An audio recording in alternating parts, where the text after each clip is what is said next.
क्या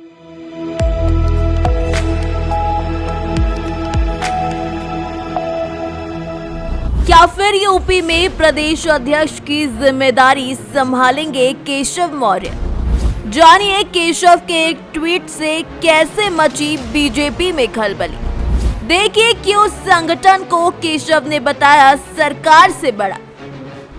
उत्तर प्रदेश विधानसभा चुनाव 2022 में भाजपा ने अच्छा प्रदर्शन करते हुए एक बार फिर से प्रदेश में अपनी सरकार बनाई और योगी आदित्यनाथ ने दोबारा सीएम पद की जिम्मेदारी संभाली। हालांकि डिप्टी सीएम केशव प्रसाद मौर्य भले ही प्रयागराज की सिराथू विधानसभा सीट से चुनाव हार गए, लेकिन सरकार के गठन में उनका कद कम नहीं हुआ। 2022 के विधानसभा चुनाव के नतीजों के बाद में केशव प्रसाद मौर्य को ब्रजेश पाठक के साथ डिप्टी सीएम बनाया गया, लेकिन चुनाव हो गए, नई सरकार का गठन हो गया और तत्कालीन प्रदेश अध्यक्ष स्वतंत्र देव सिंह को भी योगी कैबिनेट में जगह दे दी गई, तो प्रदेश अध्यक्ष की कुर्सी खाली हो गई।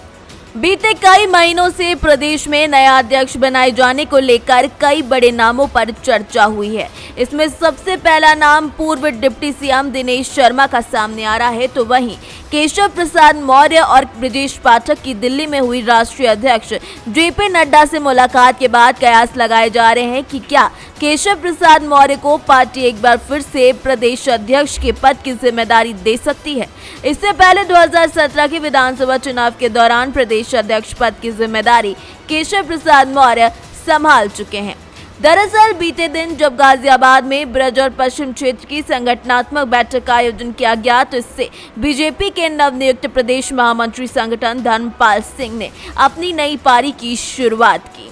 इस दौरान उनके साथ मंच पर दोनों डिप्टी सीएम और कैबिनेट मंत्री स्वतंत्र देव सिंह भी मौजूद रहे। इसी बैठक के बाद केशव के एक ट्वीट ने प्रदेश अध्यक्ष पद के लिए लगाए जा रहे कयासों को हवा दे दी और लोगों ने मान लिया कि क्या केशव प्रसाद मौर्य एक बार फिर से प्रदेश अध्यक्ष की जिम्मेदारी संभालने वाले हैं। केशव प्रसाद ने अपने ट्विटर अकाउंट पर लिखा कि संगठन सरकार से बड़ा है, यानी माना जाए तो केशव की दिल्ली में जेपी नड्डा से हुई मुलाकात में ये बात तय हुई कि संगठन में केशव को जल्द ही बड़ी जिम्मेदारी दी जा सकती है और डिप्टी सीएम का पद वो शायद छोड़ सकते हैं, क्योंकि केशव प्रसाद के बाद ब्रजेश पाठक ने भी जेपी नड्डा से मुलाकात की थी।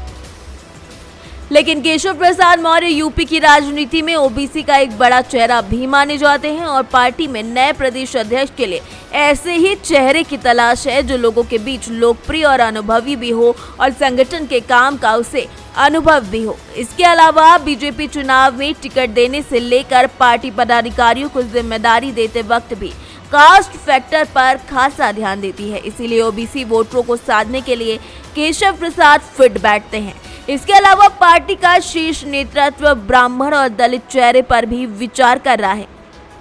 भले ही केशव प्रसाद के एक ट्वीट ने यूपी बीजेपी की टीम में हड़कंप मचा दिया हो, लेकिन राजनीतिक विश्लेषकों का अभी भी मानना है कि केशव प्रसाद के ट्वीट कर जरूर सियासी गलियारों में नए संकेत दिए हों, लेकिन पार्टी ने केशव प्रसाद मौर्य को विधान परिषद दल का नेता बनाकर उनके प्रदेश अध्यक्ष बनने पर विराम लगा दिया है। योगी सरकार में वो डिप्टी सीएम बने रहेंगे और विधान परिषद में नेता सदन की जिम्मेदारी संभालेंगे। हालांकि राजनीति में हर पल बहुत ही महत्वपूर्ण होता है, इसीलिए आगे क्या होगा ये कह पाना मुश्किल है, लेकिन जिस तरीके से राजनीति के गलियारों में केशव प्रसाद मौर्य ने हड़कंप मचा दिया है, उससे जानना जरूर दिलचस्प हो जाएगा कि आखिर जल्द ही ये कमान किसके हाथों लगती है।